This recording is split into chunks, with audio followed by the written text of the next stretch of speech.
Yep, what's on? I still see a couple people logging on and just popping into like the waiting room. So I'm just going to give like one more minute and we'll get started.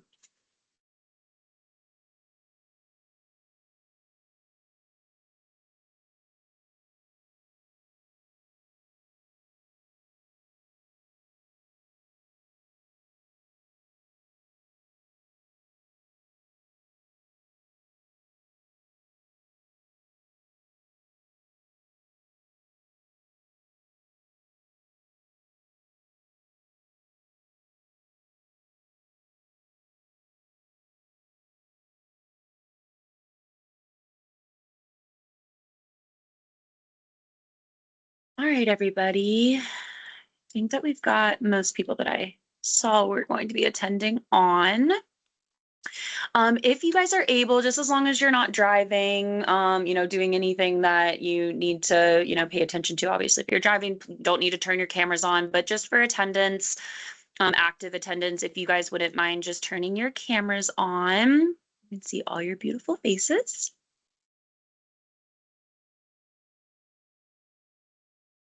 All right, and then I'm going to share my screen.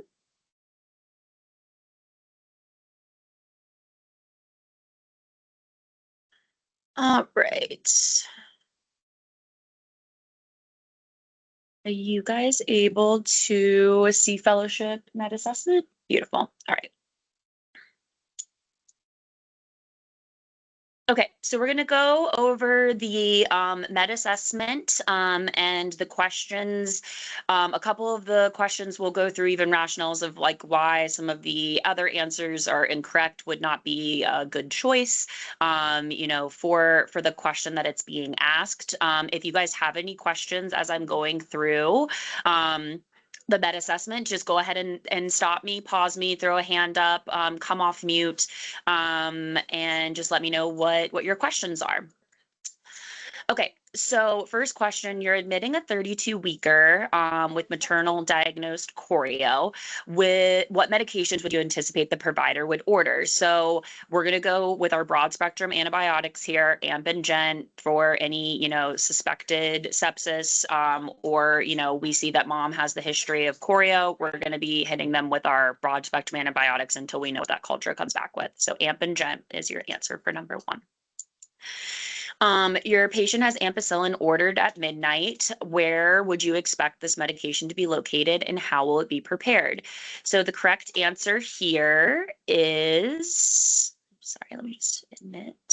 The correct answer here is you will find this in our Omnicell drawer in the vial that contains ampicillin powder, and it will be reconstituted at bedside. Gentamicin is going to be tubed up from pharmacy and something that we have to kind of check in with pharmacy about when it's being sent up and when it gets to the unit. A pharmacy tech does not bring it onto the NICU. Those are going to be for things like controlled substances that need to be signed off and have to be delivered in person. They don't just get tubed up. And then ampicillin is not refrigerated, so it will not be in the Omnicell refrigerator. Your patient is 3.5 kilos. The ordered dose of AMP is 100 milligrams per kilo, and the concentration of AMP is 100 milligrams per ml. How many mLs of AMP are you giving to your patient? Please answer below, including the units.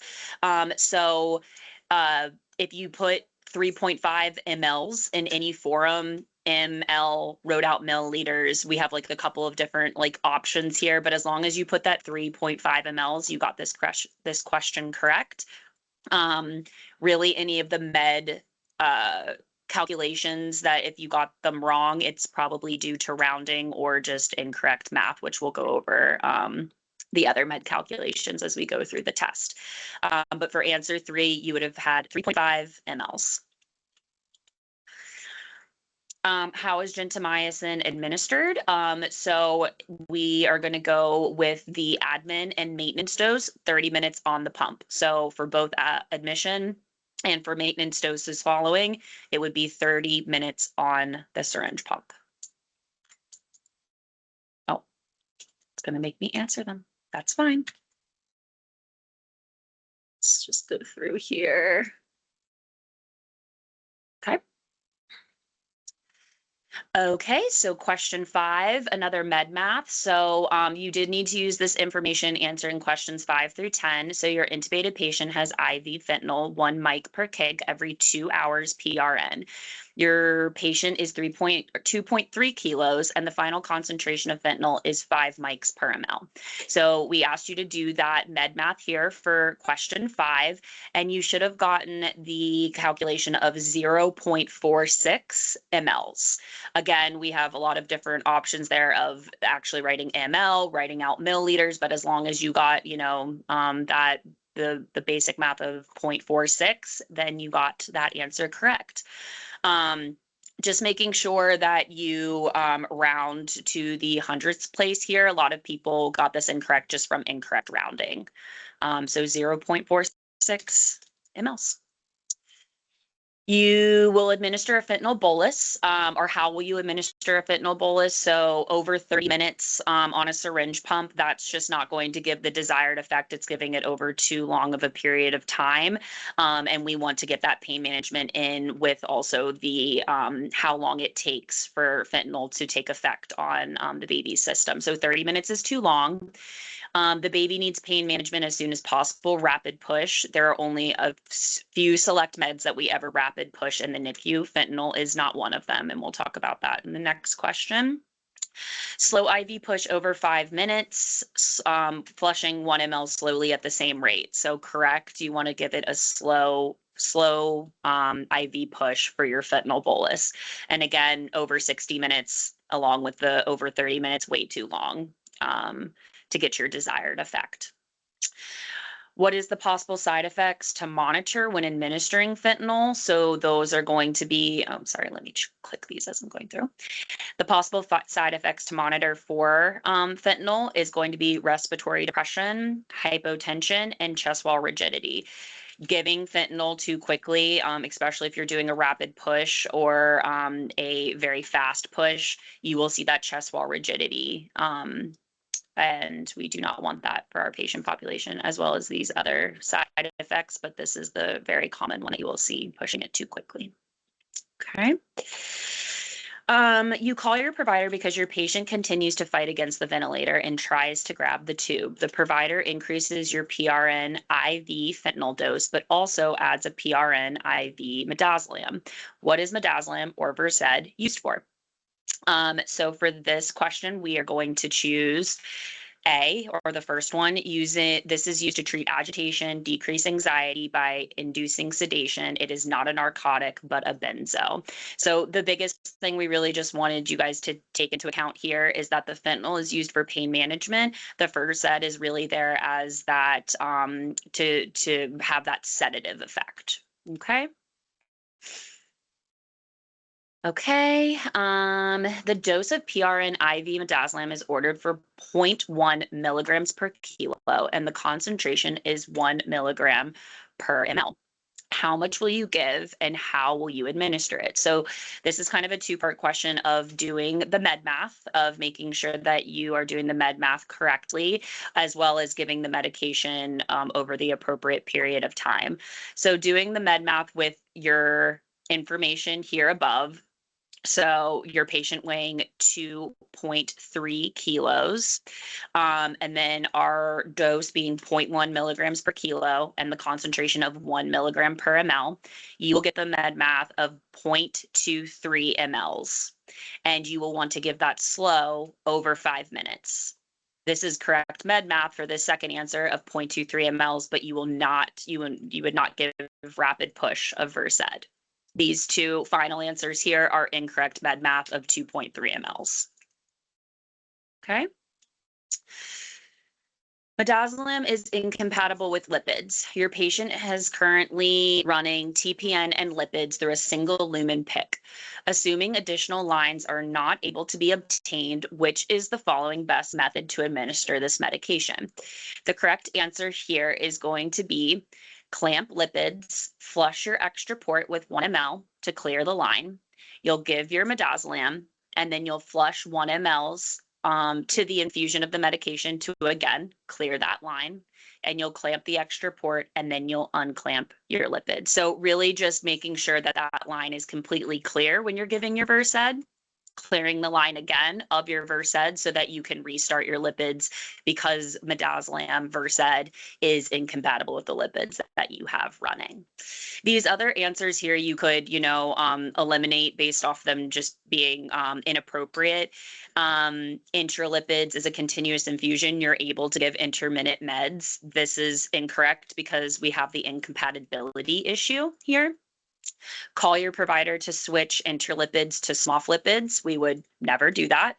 We would never call to switch intralipids to SMOF. We're only using SMOF for our patients that have any kind of GI-related condition or liver GI, things like that. So that would be an inappropriate ask. Or there's no other option. We need to get another PIC ASAP. Again, inappropriate ask for putting an entire new central line, increasing our infection risk for our babies just because we have an incompatibility issue with two medications. Okay. All right, going on to the next.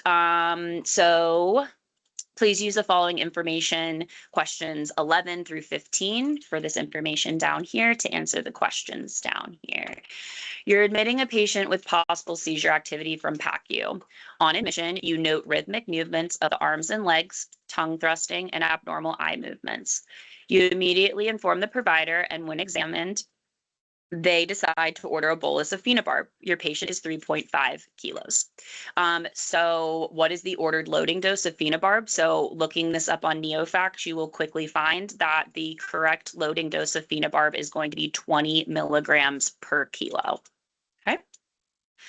Standard concentration, again, quick look up on NeoFacts is going to tell you that our standard concentration of phenobarb is 65 milligrams per ml. How will you administer the phenobarb loading dose? Again, quick look up on NeoFacts of how fast to give your phenobarb loading dose, over 30 minutes on a syringe pump. We wanted to put this in here because obviously when you have a baby that's seizing, your immediate reaction is to, want to get the medication that is going to help with their seizures, their anticonvulsant, in as quickly as possible. And that's actually incorrect based on the evidence. We do want them to get their phenobarb ASAP, but we do need to give that loading dose over 30 minutes. Okay. How many mLs of phenobarb will you administer to this patient? Include the units. So if you do your med math based off of the baby's weight of 3.5, we looked up the loading dose of 20 milligrams per kilo with that final concentration of 65 milligrams per ml. You will get the final med math of 1.08 mLs. Right? What signs and symptoms should you be monitoring for phenobarb admin? So the things you're going to be looking for are respiratory depression. Commonly in our patient populations, that's going to be apnea. You're also going to see hypotension. Hypoglycemia and tachycardia are not two things that you will see. Right? Any questions on those? Right? Okay, so please use the following information to answer questions 16 and 17. You're admitting a transport 2-week-old, 27-week gestational age infant from a neighboring hospital with acute respiratory distress. The infant is admitted on the high-frequency jet ventilator. Our PIP is 38. Our PEEP is 13. We have a rate of 300 and an I time of 0.02. Your FiO2 is at 100%, and we're running nitric that is at 20 parts per million. On admission, the infant's vitals are a temperature of 36.7, heart rate of 160, BP map is at 22, and our saturations are at 90%. You are reviewing your order set and see the provider orders a one-time dose of IV hydrocort, 1 milligram per kilo. The hydrocort concentration is 1 milligram per ml, and the infant weighs 1.2 kilos. So why did the provider order hydrocort? We wanted to give you guys this background and information so that you guys have the, what is going on with this patient, and commonly what we are putting babies, especially in the SBU, and babies that are sick and hypotensive, why we're putting them on hydrocort. So the correct answer here is A, or the first answer. It increases the expression of androgenic receptors in the vascular walls, increasing vascular reactivity in hypotensive babies that are cortisol deficient. So our cortisol deficient babies are going to be put on hydrocort to help with that hypotensiveness that we're seeing. And you can see that here in this patient's history that we have a map of 22 for a 27-weeker. Okay. For our patient population, how will you administer the hydrocort dose? So the correct answer here would be a slow IV push. Again, there are a few meds that we rapid IV push in the NICU. Over 20 minutes and over 15 minutes are not going to get our desired effect of hydrocort too long. Right? Please use the following information to answer questions 18 and 19. You're taking care of a patient on NAVA receiving continuous feeds via transpyloric feeding tube. The patient also has an OG tube to vent the stomach and for medications. You are planning for your 3 a.m. hands-on care, and you look in the MAR and see that you have multiple oral medications that are due. We have morphine that's due every 4 hours. We have multivitamin with iron that's due once daily. We have sodium chloride that's due every 12 hours. And then we have caffeine that is due once daily. Of these medications, which medication must be given OG? The correct answer here is morphine. If you looked up on Teams our enteral feeding medication resource, you will see that morphine is in the red category of giving meds transpyloric. It is very harsh on the small intestines. It is contraindicated to be given gastric, or I'm sorry, given through your OD tube into the small intestine. So it must be given gastric. Okay. And then multivitamin with iron, if you got tripped up on this, remember we had that conversation of multivitamin with iron, the iron portion of that, it's saying that it's contraindicated to be given transpyloric. That is only in the circumstances that if your baby is on Epogen, which this baby is not on EPO. These are the medication that the baby is on. Okay. So the correct answer here is morphine. Okay. How will you give OD medications at the 3 a.m. feed? If you missed this question, it really is just the basic thing that we were looking for here was that you are mixing anything that is going into the OD tube, into the small intestine. You are going to be giving that mixed with your milk. We do not push medications into your transpyloric feeds. Again, this is a very sensitive area of tissue. We need to have that medication, all medications mixed in with a 4-hour feed. So really, if you created that premise in your answer of mixing the medication into the feed, you got this answer correct. You're taking care of a 2-week-old 28-weeker. They are scheduled caffeine every 24 hours, and this is due at 1 a.m. The order states that the dose is 10 milligrams per kilo. The concentration is 20 milligrams per ml. Your infant's weight is 0.85 kilos. How many mLs of caffeine will you administer?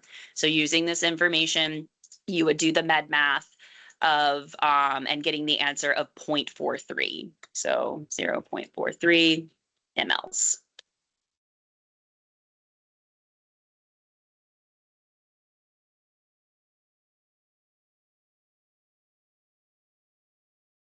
Sorry, I forgot I had to answer these as I was going.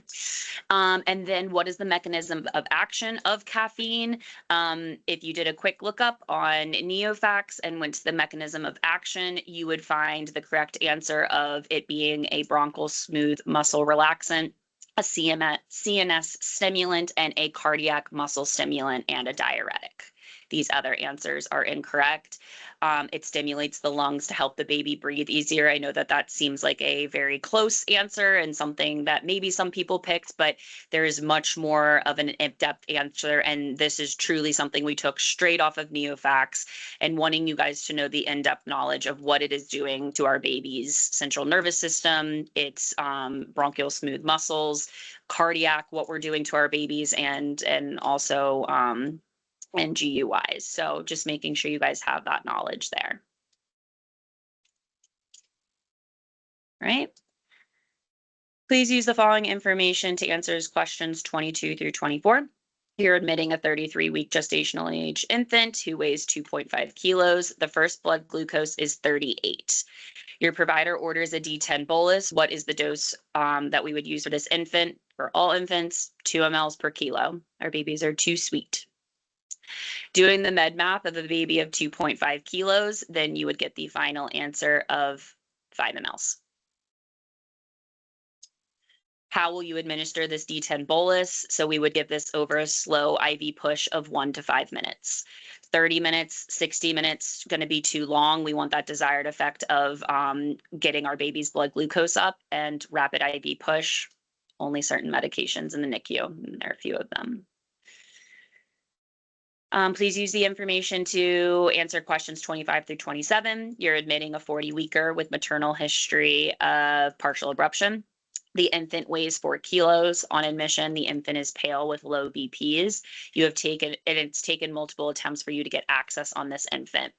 What would you expect the provider to order? So want you guys to know that the full normal saline, 0.9 normal saline is what we would order here.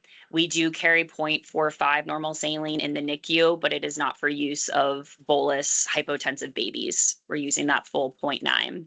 D10 for hypoglycemic babies, and hydrocort is a maintenance dose for our hypotensive cortisol deficient teeny babies.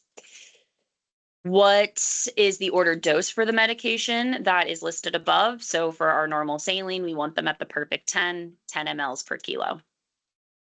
Right?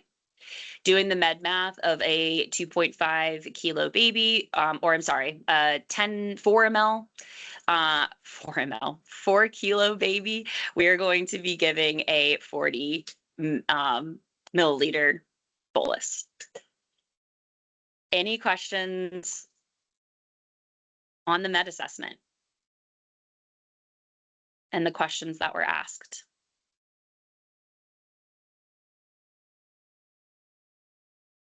All right. Awesome. I have recorded for our friends that weren't able to join us today. If you're watching the recording, we'll send this in an email as well, but you'll just send us 3 things that you learned from the debrief if you were not able to attend in person. For those that were able to attend in person, thank you so much for your time. And just let us know if you guys have any questions. We appreciate you guys. Bye, y'all. Thank you.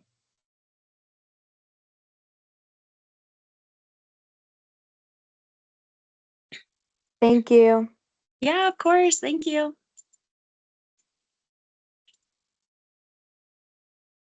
Goodness.